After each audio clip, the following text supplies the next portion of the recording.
কুরবানি ঈদের প্রস্তুতি নিয়ে নিতেছি, কারণ নিতে হবে ইনশাল্লাহ। যেহেতু ঈদ আমাদের খুশির ঈদ, আর ঈদে আমাদের সব কিছুই করা লাগে। আমাদের সবচেয়ে বড় দিন, আনন্দের দিন, ঈদের দিন, কুরবানি ঈদ, রোজার ঈদ।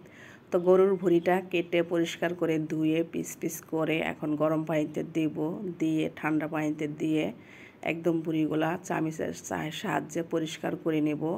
আর পাতলা একটা চামিচ দিচ্ছি আমি, আর গরম পানিতে দিচ্ছি। আর গরম পানিতে দেওয়ার পর এটা ঠান্ডা পানিতে ভিজিয়ে চামিচের সাহায্যে এটা আমি পরিষ্কার করে নিতেছি। আর এইভাবে আমি সবসময় ভুঁড়ি পরিষ্কার করি, এতে আমার জন্য অনেক সহজ হয়। আসলে অনেকভাবে করা যায়, কিন্তু আমি আমার মতন করি। আমার কাছে মনে হয় এইভাবে করলে সহজ হয়। আর প্রত্যেকটা ভুঁড়ি থেকে দেখো একদম সুন্দরভাবে উঠে যাইতেছে। যে পাতিল থেকে আমি উঠাইলাম ভুঁড়ির টুকরাটা, সেটা কিন্তু ঠান্ডা পানি ছিল। আর তার আগে কিন্তু আমি গরম পানিতে দিয়ে ঠান্ডা পানিতে ভিজাইছি, এজন্যই কিন্তু একদম সাথে সাথে উঠে যাইতেছে। তোমরা এইভাবে ট্রাই করে দেখতে পারো গরুর ভুঁড়ি লওয়ার জন্য, যেহেতু কুরবানি ঈদ আসতেছে। তো এইভাবে চেষ্টা করে দেখতে পারো আমার মতন। তো এভাবে আমি কাজগুলো সহজভাবে করার চেষ্টা করি।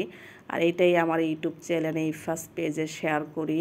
আর এভাবে কাজগুলো যখন আমি শেয়ার করি, আমার যখন পেজে ইউটিউবে যখন অনেক ভিউ হয়, আমার কাছে কিন্তু অনেক ভালো লাগে। আর আমার মাশাল্লাহ ইউটিউবে কিন্তু মাশাল্লাহ এখন যে পরিমাণ ভিউ হইতেছে, আমার পেজেও অনেক ভিউ হইতেছে। তোমরা আসলে দেখতেছো দেখে এত ভিউ হইতেছে, তোমরা দোয়া, ভালোবাসা, সাপোর্ট দিতেছো দেখেই কিন্তু আমার পেজে এবং কি আমার ইউটিউব চ্যানেলে অনেক ভিউ বাড়তেছে।